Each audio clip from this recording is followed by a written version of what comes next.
افضل ترین وظیفہ. جی ہاں، صحابی رسول حضرت شداد بن اوس رضی اللہ تعالیٰ فرماتے ہیں کہ ہم صحابہ کرام علیہ رضوان اللہ پاک کے آخری نبی رسول ہاشمی صلی اللہ تعالیٰ علیہ وسلم کی خدمت میں حاضر تھے. آپ علیہ السلام نے ہم سے پوچھا حل فیکم غریب، کیا کوئی تم میں اجنبی تو نہیں بیٹھا؟ صحابہ کرام نے کہا نہیں حضور، ہم سارے مسلمان ہی ہیں اور کوئی غیر نہیں ہے. تو نبی پاک علیہ السلام نے فرمایا ایسا کرو، دروازے بند کر دو. صحابہ نے دروازے بند کر دیے. اب آپ علیہ السلام نے فرمایا ارفعوا ایدیکم وقولوا لا الہ الا اللہ. اللہ چاہتا ہے کہ بندہ اس رینک تک پہنچ جائے. اللہ اس پر آزمائش بھیجتا ہے تاکہ میرا بندہ صبر کر لے تو اس کو وہ مرتبہ عطا ہو جائے. ہائے ہائے، یعنی آزمائش مجھ پر میرے رینک بلند کرنے، میرے درجے بلند کرنے آئی، اور ہائے میری بے صبری کہ میں نے وہ سب ثواب ضائع کر دی. نہ کریں میرے پیارے اسلامی بھائی. مشکلیں آتی ہیں. اچھا پھر پتہ ہے پرابلم کیا ہے؟ ہمارا ایک اور بڑا ایشو ہے، ہم کسی کو مسکراتا دیکھتے ہیں، کسی کو اچھے کپڑے دیکھ لیتے ہیں، کسی کی بڑی گاڑیاں دیکھ لیتے ہیں، کسی کا بڑا گھر دیکھ لیتے ہیں، ہمیں لگتا ہے یار یہ کتنا مزے میں، یار میں اکیلا پریشان ہوں. یہ آپ کی بھول ہے. ایک بات یاد رکھیے گا، زندگی کی گاڑی مسائل کے پہیوں پر ہی چلتی ہے. امیر کے مسئلے اور ہیں، غریب کے مسئلے اور ہیں. شہرت جس کو ملی ہے نا، اس کے پرابلمز اور ہیں. جو غیر معروف ہے اس کے پرابلم اور ہیں. زمانے میں ہر کسی کو کچھ نہ کچھ ایشو ضرور ہے. یہ نہ سمجھے کہ یار یہ اتنا مسکرا رہا ہے، کیا پتہ اس مسکراہٹ کے پیچھے کتنے دکھ چھپائے بیٹھا ہے. آپ یقین کریں، بلیو کریں، ایسا نہیں ہے کہ سب لوگ 100% خوشحال ہیں. پرابلم سب کے ساتھ ہوتے ہیں. میں کیا بتاؤں آپ کو، ہمارے پاس تو لوگ دعائیں کروانے آتے ہیں نا، ایسی پرابلم بتاتے ہیں کہ پیروں سے زمین نکل جاتی ہے. بعض اوقات ہم اتنے بڑے گھر میں جاتے ہیں، اس کی گاڑیاں کروڑوں روپے کی کھڑی ہیں، ان سے ملاقات ہوئی، وہ کہتے ہیں حضرت آپ سے الگ سے دعا کروانی ہے. جب وہ بیچارہ اپنا مسئلہ بتاتا ہے نا، ہمیں لگتا ہے ہمارا تو غم ہی کچھ نہیں ہے. کتنی بڑی آزمائش سے گزر رہا، کتنی بڑی پرابلم سے گزر رہا. میں آج کی آپ کو مثال دیتا ہوں. ایک ہمارے بہت اچھے بھائی تھے، آج سے کچھ عرصہ پہلے انہوں نے ہمیں ایک ماشاءاللہ پراپرٹی دعوت اسلامی کے لیے بچیوں کے مدرسے کے لیے دی، اور اس کے چند دنوں بعد ان کا وصال ہو گیا. ان کو بیچاروں کو کینسر تھا. میں ان کے گھر پہ دعا کرنے گیا. ان کے بیٹے نے مجھ سے جب گلے لگانا تو بیٹا رونے لگا. اچھا میں سمجھا کہ بیچارہ اپنے والد کو یاد کر کے رو رہا ہے. 16 دن پہلے انتقال ہوا. اندر گئے، دعا کی. اس کے بعد میرے کان میں کہتا ہے کہ عبدالرحیم بھائی اس وقت میری زوجہ ہاسپٹل میں ہے. میں نے کہا کیا ہو گیا؟ کہ میری وائف کو بلڈ کینسر ہو گیا ہے. والد کا کینسر میں انتقال ہوا ہے. اللہ نے بڑا نوازا ان کو، جیولرز ہیں. لیکن میں یقین کریں، میں آپ کو سچ بتا رہا ہوں، میں گاڑی میں بیٹھ کے میں بھی رونے لگا، کیونکہ وہ بندہ جب مجھے چھوڑنے آیا نا، پھر میرے گلے لگ کے رو رہا تھا. میں سوچنے لگا یار کتنا دکھ ہے لوگوں کو، اللہ نے کتنی بڑی ہم پر مہربانیاں کی ہیں. اگر مجھے کوئی بڑی بیماری نہیں ہے، میرے بچے میرے ساتھ ہیں، میری فیملی میرے ساتھ ہے، نہیں چاہیے یار دنیا کے سارے اللہ تعالی نہ ملے اتنی ساری لگژریز. صحت سے بڑھ کے کچھ نہیں ہے، مگر ہمیں اس کی قدر ہی نہیں ہے، ہمیں اس کی کوئی اہمیت کا اندازہ ہی نہیں. پوچھو ان سے، کروڑوں روپے ہیں مگر علاج نہیں ہو پا رہا. ڈاکٹر بعض اوقات مایوس کر دیتے ہیں. کتنا تکلیف میں ہیں لوگ، اور ہم ہیں کہ چھوٹی چھوٹی باتوں پر بے صبری. صبر تو کریں، اللہ کی رضا پر راضی تو رہیں. میں نے آپ کو خاندان نبوت کا واقعہ سنایا. ارے کھانے کو کچھ نہیں ہے. کاش یہ بات ہمیں سمجھ آ جائے اور ہم ہر حال میں اللہ کا شکر ادا کرنے والے بن جائیں. اور ایک اور میں آپ کو بات بتاؤں، ہم جو دنیا والوں کو بتاتے ہیں نا، ہوتا کچھ نہیں ہے اس سے. مت بتایا کرو دنیا والوں، صحیح بتا دو، مت بتایا کرو. اپنے غم مت بتایا، ثواب بھی چلا جاتا ہے. اور بعض اوقات یہ دنیا والے نا ہمارا مذاق بھی اڑاتے ہیں. ہم جب کسی کو اپنا پرابلم بتاتے ہیں نا، ہمارے سامنے تو بڑے اچھے بنتے ہیں کہ اچھا ٹھیک ہے میں کرتا ہوں کچھ. بعد میں جا کے دنیا میں باتیں کرتے ہیں، آیا تھا میرے پاس، اس کا یہ مسئلہ ہے، ہاں باتیں بڑی کرتا ہے، بڑی پرابلم میں ہے. کیوں بتاؤں میں دنیا والوں کو؟ نعت کا شعر ہے نا، کسی کا احسان کیوں اٹھائیں، کسی کو حالات کیوں بتائیں، کیوں بتاؤں میں دنیا والوں کو مجھے کیا غم ہے نا. میرے آقا سلامت رہے ہیں، اللہ کے حبیب علیہ السلام ہیں، اور رب عز و جل کی بارگاہ میں ادھر عرض کروں نا، کسی کا احسان کیوں اٹھائیں، کسی کو حالات کیوں بتائیں. آقا تم ہی سے مانگیں گے تم ہی دو گے، تمہارے در سے ہی لو لگی ہے. ہاں اللہ رسول کی بارگاہ میں عرض کیا، ادھر آنسو بہاؤ، نہ بتاؤ دنیا والوں. ایک اور کمال کا شعر ہے کہ دنیا والے تو درد دیتے ہیں، زخمی دل کی دوا مدینہ ہے. تو جب دنیا والوں نے کوئی ہمارا بھلا کرنا بھی نہیں نا، ان کے ہاتھ میں ہے. شفا دینے والی ذات میرے رب کی، برکت دینے والی ذات میرے رب کی، تو اللہ سے ہی باتیں کرو نا. تو آج سے یہ ذہن بنا لے میرے پیارے اسلامی بھائی، مشکل آنی ہے تو صبر کے ساتھ وہ وقت گزارنا ہے، اللہ کی رضا پر راضی رہنا ہے. وہ بڑا کریم ہے، وہ اپنے غیب کے خزانوں سے آپ کو عطا فرمایا. توجہ بیان کی طرف رکھیے گا. اور اب آتے ہیں اس پورے واقعے سے ایک اور خوبصورت بات جو ہمیں سیکھنے کو ملی، اور وہ بات کیا ہے کہ نبی پاک کے خاندان کی سخاوت کیسی تھی. مولا علی شیر خدا کے پاس صرف 6 درہم تھے، آپ نے وہ سب کے سب دے دیے. مگر آج حال یہ ہے کہ لوگ اپنی زکوٰۃ ادا نہیں کرتے. آج زکوٰۃ لوگوں کو بھاری پڑنے لگ گئی ہے. جب کیلکولیٹ کرتے ہیں کہ جناب کروڑوں روپے زکوٰۃ، تو اس کے بعد ان کو بھاری لگتی ہے. نہ کریں ایسا. یہ زکوٰۃ مال کا میل ہے، اور اگر یہ مال کا میل آپ کے مال سے جدا نہ ہوا تو یہ آپ کے مال کو بھی میلا کر دے گا. ایک بات یاد رکھیے گا، سرکار دو عالم صلی اللہ علیہ وسلم کا یہ فرمان ہے، اپنی زکوٰۃ ادا کر کے اپنے مال کو مضبوط قلعوں میں قید کر لو. اگر میں اور آپ چاہتے ہیں نا کہ میری آپ کی پراپرٹی سیکیور رہے، ہمارے مال و اسباب سیکیور رہے، تو حدیث پاک میں تو فارمولہ موجود ہے کہ اپنے مال کو زکوٰۃ دے کر مضبوط قلعوں میں قید کر لو. کہ یہاں زکوٰۃ دینے کے لیے تیار نہیں، لوگ لمسم نکال دیتے ہیں، کیلکولیٹ نہیں کرتے. یاد رکھیے یہ مال ہی عذاب بن جائے گا اگر آپ زکوٰۃ پوری ادا نہیں کرتے. اگر ہمارے پاکستان میں سارے سرمایہ دار کچھ نہ کریں، اپنی زکوٰۃ پوری ادا کر دیں، سارے زمیندار اپنی زکوٰۃ پوری ادا کر دیں، آپ اپنی آنکھوں سے دیکھیں گے کہ غربت کتنی جلدی ختم ہوتی چلی جا رہی ہے. میں نے ایک بار کیلکولیشن کی، ذرا سنیے گا. پاکستان زرعی ملک ہے، ٹھیک ہے، اور اس کی زراعت کی جو کیلکولیشن ہے وہ انٹرنیٹ پر موجود ہے. You can search with your self. آپ چیک کر لیں کہ 2023 میں پاکستان کی ٹاپ 20 کراپس کیا کون کون سی ہوئی ہیں، آپ انٹرنیٹ پہ خود ڈھونڈ لیں، آپ کے سامنے اس کراپ کی کیلکولیشن بھی آ جائے گی کہ اتنے ملین ٹن، اتنے جناب کروڑ کے جی جو ہے وہ گندم ہوا، تو کاٹن ہوا، تو فروٹس ہوئے، تو شوگر ہوئی۔ پاکستان کو اللہ نے بڑا نوازا۔ شریعت کا حکم کیا ہے؟ جس اللہ رسول کی ہم بات کر رہے ہیں، جس اسلام کو ہم نے قبول کیا ہے، شریعت کا حکم یہ ہے کہ اگر آپ کی فصل اگتی ہے تو اس فصل میں اگر بارش کا پانی ہے اور آپ اپنا پانی پرچیز نہیں کر رہے اور صرف بارش سے آپ کی فصل اگ رہی ہے، تو جتنی فصل اگی 10% عشر کیا کہتے ہیں 10ویں حصے کو، وہ آپ نے نکال دینا ہے اللہ کی راہ میں۔ وہ غریبوں کا حق ہے، وہ زکات ہے زمین کی۔ اور اگر آپ پانی ٹیوب ویل وغیرہ سے لیتے ہیں، پیسوں سے خریدتے ہیں، تو 5%۔ آپ بلیو کریں، میں بیٹھا کیلکولیٹر لے کر کہ پاکستان کی ٹاپ 10 کراپس کتنی ہوتی ہیں، اس کی مالیت کتنی ہے، اس کی ویلیو کتنی ہے، وہ میں نے بنائی اور اس کا 5% لگایا جو دینا ہی دینا ہے۔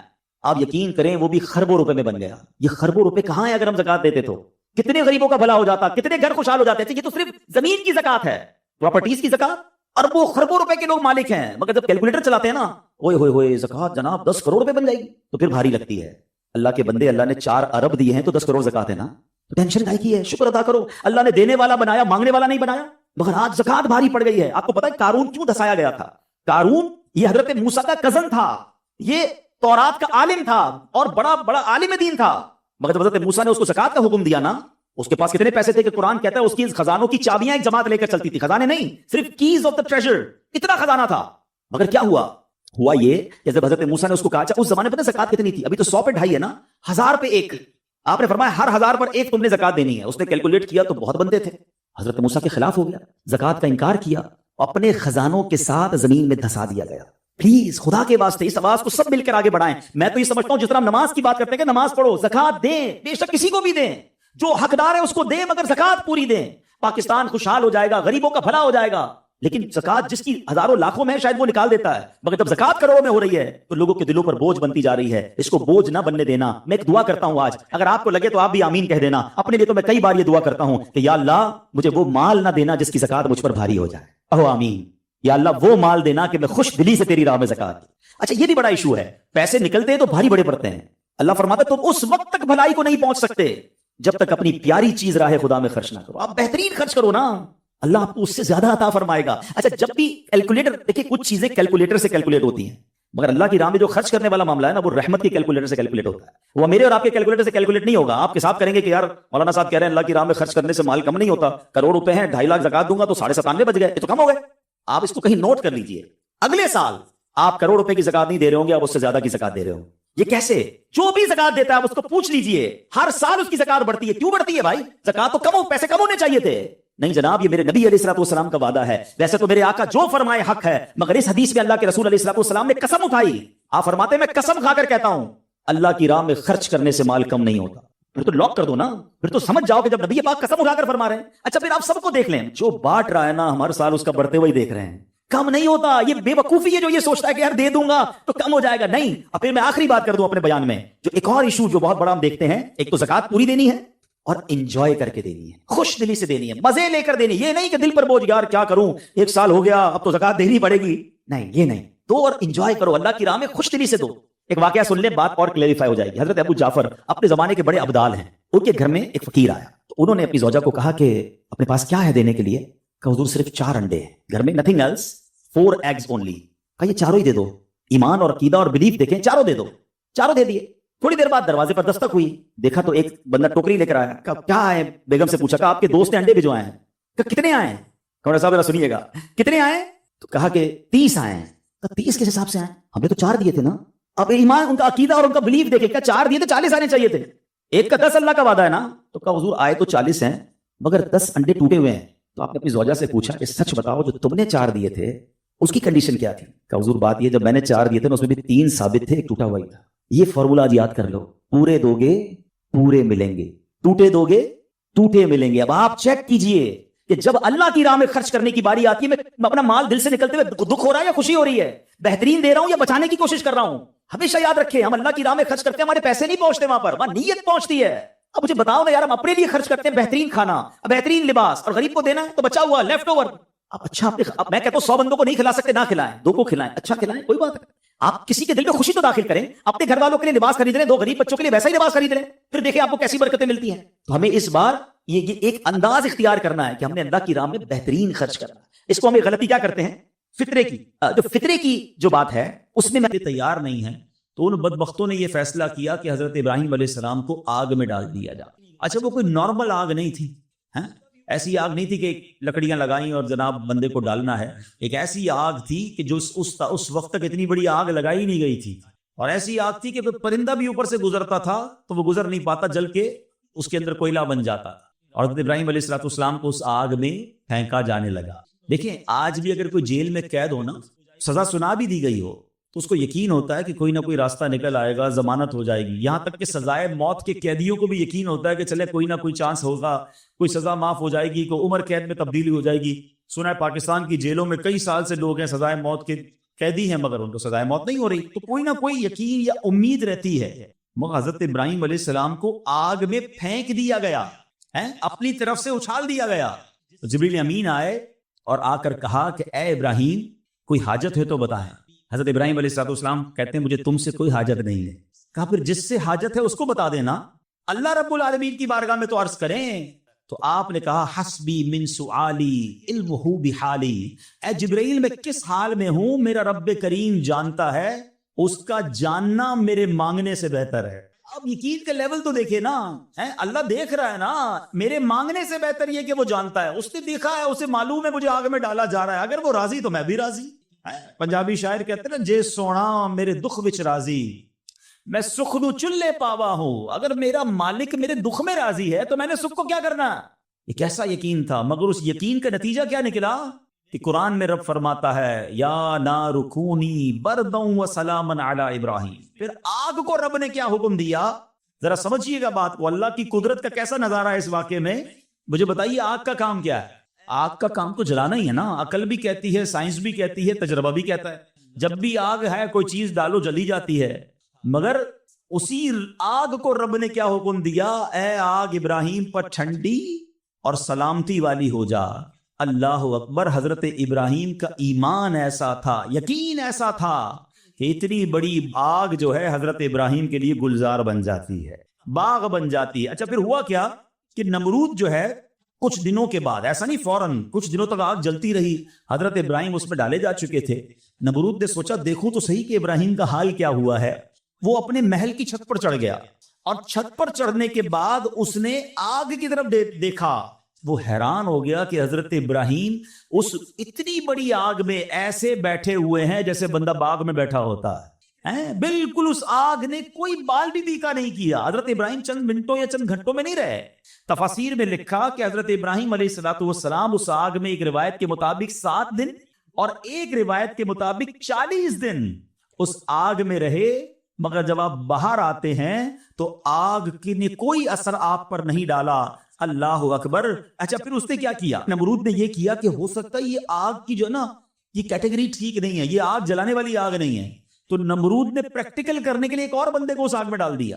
حضرت ابراہیم اس آگ میں موجود ہیں اور بڑے نارمل طریقے سے بیٹھے ہوئے ہیں, آگ جل رہی ہے. تو نمرود نے ایک اور شخص کو آگ میں ڈالا. جیسے ہی وہ بندے کو آگ میں ڈالا, اس آگ نے اس بندے کو جلا کر راکھ کر دیا. یعنی اس آگ کا کام جلانا تھا, مگر میرا رب جس کے لیے چاہے وہ آگ گلزار بن سکتی ہے. اللہ اکبر. آپ علیہ الصلوۃ والسلام کا جب یہ معجزہ لوگوں نے دیکھا تو کئی لوگ کلمہ پڑھ کر مسلمان ہو گئے. مگر نمرود کے نصیب میں ایمان نہیں تھا. لیکن اس واقعے سے سیکھنے کو کیا ملا؟ یقین, بلیف, اللہ پر بھروسہ. اور اگر رب پر بھروسہ ہونا تو ایسے کام آج بھی اپنی آنکھوں سے ہم دیکھ سکتے ہیں. ہاں شاعر مشرق کہتے ہیں نا, اگر آج بھی ہو ابراہیم سا ایمان پیدا, there is only one condition, ایمان وہ چاہیے, یقین وہ چاہیے. اگر آج بھی ہو کیسا ایمان, ابراہیم سا ایمان پیدا, آگ کر سکتی ہے انداز گلستان پیدا. آج بھی غموں کی آگ باغ بنے گی, آج بھی آپ کی مشکلوں کی آگ باغ بنے گی.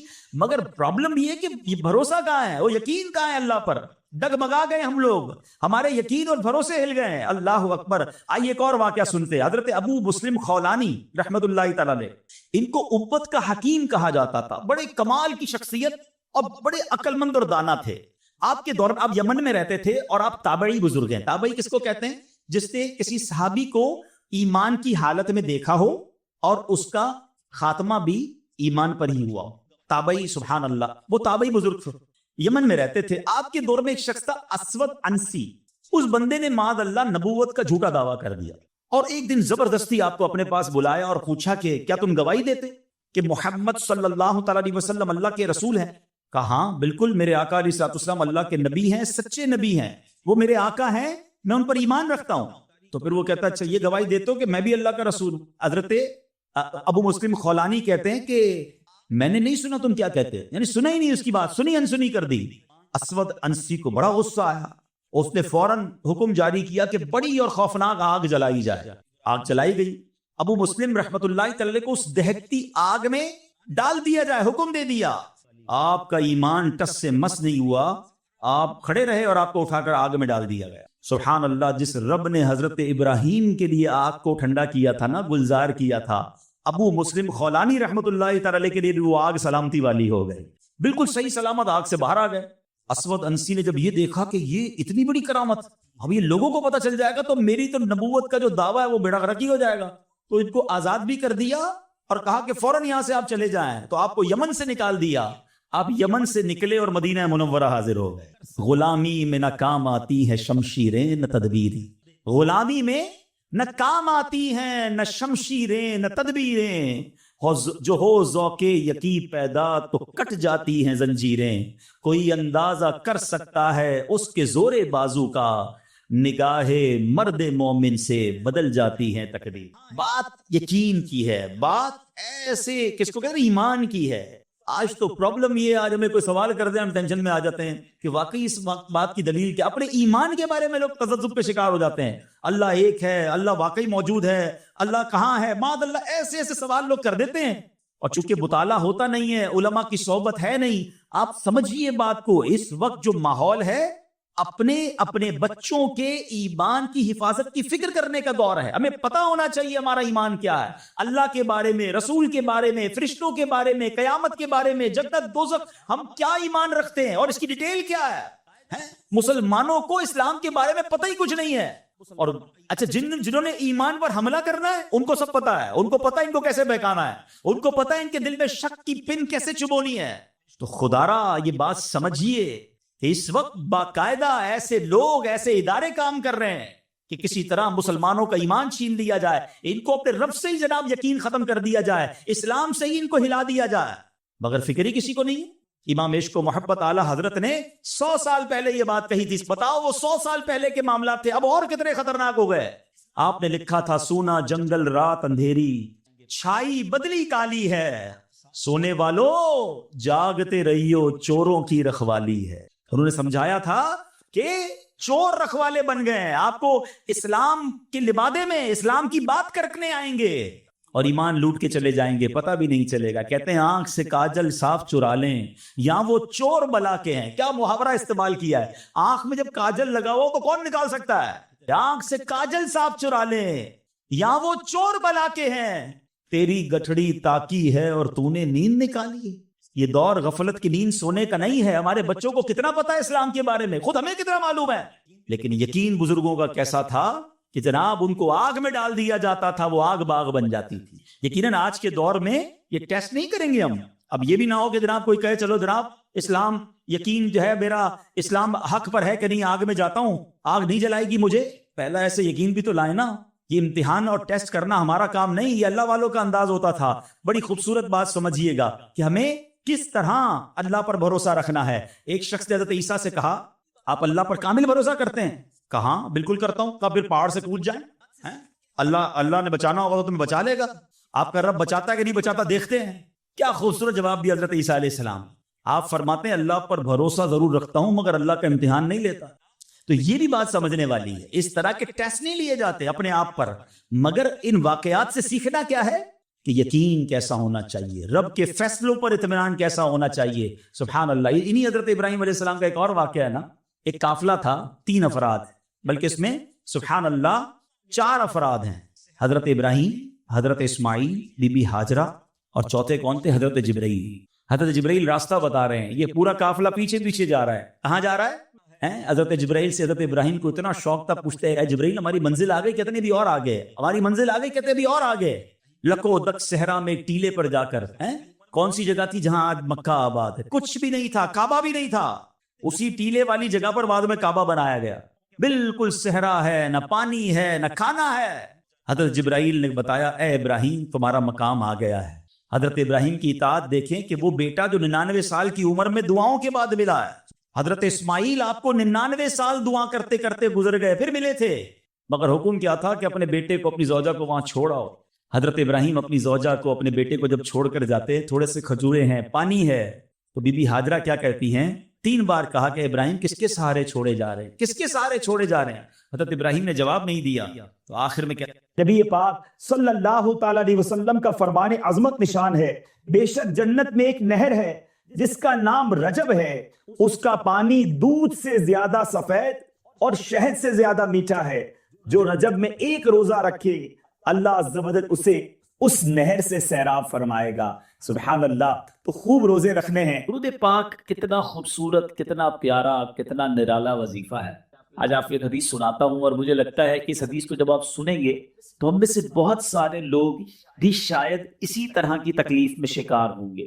حضرت سہل بن سعد کہتے ہیں کہ ایک شخص نبی پاک علیہ الصلوۃ والسلام کی بارگاہ میں حاضر ہوا، اور حاضر ہو کر اس نے عرض کی، غربت کی، اپنے ہاتھ تنگ ہونے کی شکایت کی کہ گزارا نہیں ہو رہا، غربت ہے۔ میں حدیث کا مضمون سنا رہا ہوں، ہو سکتا ہے یہاں بھی یا مدنی چینل کے ناظرین میں کچھ ایسے لوگ ہوں جو جن کو تنگی ہو، اپنے پیسوں میں، معاملات میں کمی ہو جاتی ہو، مال کم ہو، غربت کا شکار ہو۔ غور سے سنیں پیارے آقا علیہ الصلوۃ والسلام نے کیا فرمایا۔ آج کل لوگ کہتے ہیں کوئی وظیفہ بتائیے، نبی پاک علیہ الصلوۃ والسلام نے صحابی رسول کو وظیفہ بتایا۔ پیارے آقا علیہ الصلوۃ والسلام نے فرمایا جب تو اپنے گھر میں داخل ہو تو سلام کیا کرو، خواہ کوئی شخص ہو یا نہ ہو، خالی گھر بھی ہو نا تو گھر میں جاتے ہی سلام کیا کرو، پہلی بات۔ پھر آقا نے فرمایا ثم سلم علیہ، نبی پاک نے فرمایا اس کے بعد مجھ پر سلام پیش کیا، یعنی پہلے گھر جا کر السلام علیکم ورحمۃ اللہ وبرکاتہ، پھر فرمایا مجھ پر سلام پیش کیا، پھر فرمایا پھر ایک بار سورہ اخلاص پڑھا کرو۔ 3 باتیں ہیں، گھر میں جائیں گے پہلے کیا کریں گے؟ سلام کریں گے، پھر کیا کریں گے؟ درود پاک پڑھیں گے، پھر کیا کریں گے؟ سورہ اخلاص۔ اس شخص نے بھی شروع کر دیا، نبی پاک کے پاس آیا تھا، حضور غریب ہوں، پیسے پورے نہیں ہوتے، گھر والوں کو تنگی ہے۔ نبی پاک نے وظیفہ دیا، گھر جانا، جب بھی گھر جاؤ پہلے سلام کرو، پھر مجھ پر درود پڑھو، اور پھر سورہ اخلاص پڑھو۔ اس شخص نے یہ وظیفہ کرنا شروع کر دیا۔ حدیث کے الفاظ ہیں اللہ عز و جل نے اس کا رزق اتنا بڑھا دیا حتیٰ کہ اس کے پڑوسیوں اور رشتہ داروں پر بھی رزق کے دروازے کھول دیے۔ فقط اس کا کام نہ بنا، وظیفہ اس نے پڑھا، رشتہ دار بھی خوشحال ہو گئے، پڑوسی بھی خوشحال ہو گئے۔ تو اے میرے میٹھے اسلامی بھائیوں، مدنی چینل کے ناظرین، اگر تکلیف میں ہیں پریشان نہ ہو، نبی پاک پر درود پڑھنا یہ کب کب کہاں کہاں کیسے کیسے کام آتا ہے، آپ سنتے جائیے، ایمان تازہ ہو جاتا ہے۔ تو اب یہ وظیفہ یاد رکھیے گا، جب بھی گھر جائیں پہلے سلام کریں، اس کے بعد درود پاک پڑھیں، اور پھر سورہ اخلاص پڑھیں، تو انشاءاللہ برکتیں نازل ہوں گی۔ آئیے محبت کے ساتھ بآواز بلند درود پاک پڑھ لیجئے۔ صلو علی الحبیب صلی اللہ تعالی علی محمد صلی اللہ علیہ وسلم۔ پیارے آقا علیہ الصلوۃ والسلام کی حدیثوں میں بہت خوبصورت ٹاپکس ہوتے ہیں۔ آپ نے کئی بار یہ سنا ہوگا کہ نبی پاک فرماتے تم میں بہترین وہ ہے، بیسٹ امنگسٹ یو، اور بہت ساری حدیثیں ہیں، کہیں اخلاق پر بات کی ہے، کہیں والدین اور فیملی کے لیے بات کی ہے، کہیں قرآن پڑھنے والے کے لیے فرمایا کہ بہترین وہ ہے جو قرآن سیکھے اور دوسروں کو سکھائے۔ یہ ایک پوری سیریل ہے، یہ حدیث پاک کا ایک پورا مجموعہ ہے جس میں نبی پاک علیہ الصلوۃ والسلام نے جگہ جگہ فرمایا کہ تم میں بہترین وہ ہے۔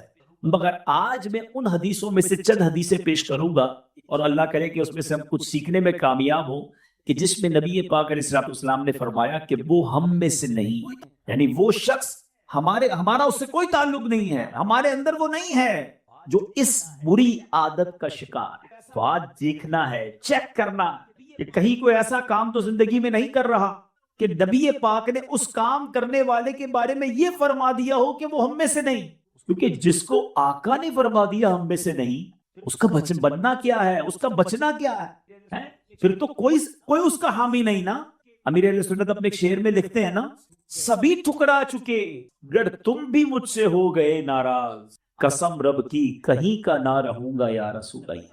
آقا راضی ہے تو رب راضی ہے، اگر نبی پاک ہی ناراض ہو گئے تو پھر بچنا ہی کچھ نہیں ہے۔ سید اعلیٰ حضرت امام اہل سنت یہ فلسفہ ایک ہی شعر میں سمجھاتے ہیں، اگر سمجھے کوئی، بخدا خدا کا یہی ہے دس، نہیں اور کوئی مفر مکر جو وہاں سے ہو یہی آ کے ہو، جو یہاں نہیں وہ وہاں نہیں، آقا راضی نہیں تو پھر رب کے یہاں کوئی مقام نہیں۔ وہ چند حدیثیں سنانی ہیں، مگر اس سے پہلے نبی پاک کا ایک خوبصورت انداز، کیا اصلاحی انداز ہے اور کیا ہمیں سیکھنے کو ملتا ہے۔ بہت سارے بزنس مین بھی بیٹھے ہوں گے۔ مفسر شہید حکیم الامت حضرت مفتی احمد یار خان نعیمی رحمۃ اللہ تعالی لکھتے ہیں کہ ایک بار نبی پاک علیہ الصلوۃ والسلام غلے کے بازار میں تشریف لے گئے۔